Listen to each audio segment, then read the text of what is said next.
अस्सलाम वालेकुम वरहमतुल्लाहि वबरकातुहू। आज हम सूरह अहज़ाब की आयत नंबर 28 से लेकर 34 तक लफ्ज़ी तर्जमा भी पढ़ेंगे और इसमें मौजूद जो तफसीर है उसके बारे में भी आपको बताया जाएगा कि इसमें किन अहकामात के बारे में ज़िक्र किया गया है और इसके अलावा अज़वाज मुतहरा को किन दो बातों में से एक को अख्तियार करने का हुक्म दिया गया उसके बारे में पढ़ेंगे। और आएँ अब हम शुरू करते हैं 28 से लेकर 34 तक तर्जमा। आऊज़ु बिल्लाहि मिनश्शैतानिर्रजीम, मैं पनाह में आती हूँ अल्लाह के शैतान मरदूद के शर से बचने के लिए। बिस्मिल्लाहिर्रहमानिर्रहीम, शुरू अल्लाह के नाम की बरकत के साथ जो बड़ा मेहरबान नहायत रहम फरमाने वाला है। या अय्युहन नबिय्यु, ए नबी सल्लल्लाहु अलैहि व आलिहि वसल्लम, कुल फरमा दीजिए ली अज़वाजिका अपनी बीवियों से, इन अगर कुन्तुन्ना तुरिदना अगर तुम चाहती हो, हयात दुनिया दुनिया की ज़िंदगी को, व ज़ीनतहा और उसकी ज़ीनत को, ज़बाइश को, फ़तआलैन पस आओ, उमत्तिकुन्ना मैं तुम्हें कुछ सामान दे दूँ, व उसर्रिहकुन्ना और तुम्हें रुखसत कर दूँ, सराहन जमीला अच्छी तरीके से रुखसत करना।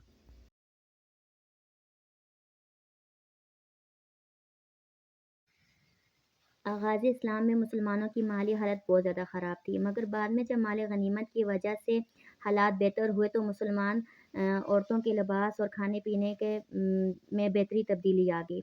यह देखकर अज़वाज मुताहरा ने भी नबी की वसल्लम से अच्छे ज़ेवरात, अच्छे लिबास का मुतालबा किया। इनके मुतालबा आप सल्लल्लाहु अलैहि वसल्लम पर गरां गुज़रा तो आपने इनकी बात सुनकर खामोशी इख्तियार कर ली। आप वसल्लम के एक मरतबा अज़वाज मुतहरा के हल्के में बैठे हुए थे और खामोश बैठे हुए थे और आप सल्लल्लाहु अलैहि वसल्लम के चेहरे पर नागवारी थी। उस वक़्त हज़रत अबू बकर सदीक़ रज़ी अल्लाह तआला अन्हो और हज़रत उमर रज़ी अल्लाह तआला अन्हो तशरीफ़ लाए। सारी बात सुनी और आप वसल्लम के चेहरे पर नागवारी को देखकर अपनी बेटियों से सख्त नाराज़ हुए। उसके बाद तकरीबन 1 माह तक नबी अकरम सल्लल्लाहु अलैहि व आलिहि वसल्लम ने तन्हाई इख्तियार कर ली। उसके बाद ये आयत मुबारका नाज़िल हुई जिसमें अल्लाह रब्बुल इज़्ज़त ने आप सल्लल्लाहु अलैहि वसल्लम को कहा कि आप अपनी अज़वाज मुताहरा से कह दो, अगर तुम चाहती हो दुनिया की ज़िंदगी और ज़ीनत को तो फिर तुम उनको उनका हक़ मेहर अदा करके उम्दा माल देकर उनको रुख़सत कर दो। अगर चाहती हो अल्लाह और उसके रसूल को तो फिर सारी नेमतें जो हैं वो आखिरत की ज़िंदगी में मिलेंगी। इसके बाद आप सल्लल्लाहु अलैहि वसल्लम ने अज़वाज मुतहरा का फ़ैसला मांगा तो आयत के पढ़कर सुनाई तो अज़वाज मुतहरा ने अल्लाह और उसके रसूल को पसंद किया और उसको मुंतखब किया और आखिरत की ज़िंदगी के ऊपर दुनिया की ज़िंदगी को तरजीह नहीं दी। तो उसके बाद अल्लाह के नबी की बीवियों के पास जो भी माल आता था उन्होंने अल्लाह के रास्ते में इसको खर्च कर दिया और अल्लाह ताला ने फरमाया आखिरत में आपको अजरन अज़ीमा बेहतरीन अजर मिलेगा, बड़ा अजर मिलेगा। अगली आयत में देखें, या निसा अन्नबी, ए नबी की बीवियों, मन यअती जो करेगी मिन कुन्ना तुम में से, बिफाहिशतिन बेहयाई मुबय्यना वाज़े।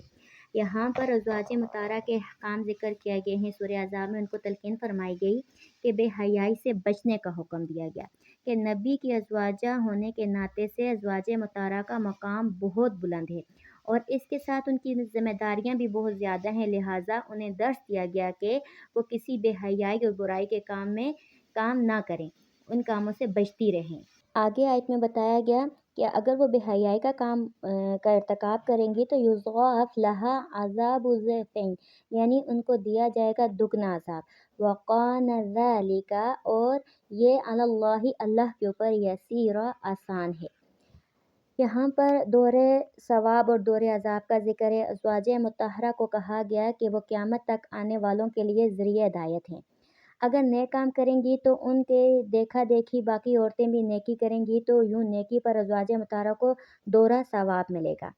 अगर अज़वाज मुतहरा कोई बुराई का या बेहयाई का काम का इर्तिकाब करते हैं तो उनको देखा देखी बाकी औरतें भी इर्तिकाब करेंगी, उनमें बिगाड़ पैदा होगा। तो ऐसा करने से अज़वाज मुतहरा को दुगना अज़ाब दिया जाएगा। यहाँ दोनों बातें बता दी। अल्लाह ताला के लिए किसी काम का भी करना मुश्किल नहीं। अगर अज़वाज मुतहरा बेहयाई का इर्तिकाब करेंगी, उनको देख के जो औरतें भी करेंगी तो उनको दुगना गुनाह दिया जाएगा। अगर वो नेकी का काम करेंगी, इस्लाह करेंगी, उनको देख के बाकी ख़वातीन भी इस्लाह के कामों में लगेंगी, हिदायत याफ़्ता हो जाएंगी। तो अज़वाज मुतहरा को कहा गया कि उनको दुगना अजर दिया जाएगा इसके ऊपर। اس کے متعلق کسی قسم کا سوال ہے تو آپ ہم سے پوچھ سکتے ہیں، باقی اس کا جو باقی حصہ ہے وہ اگلی ویڈیو میں بیان کیا جائے گا۔ السلام علیکم ورحمۃ اللہ وبرکاتہ، وآخر دعوانا والحمد للہ۔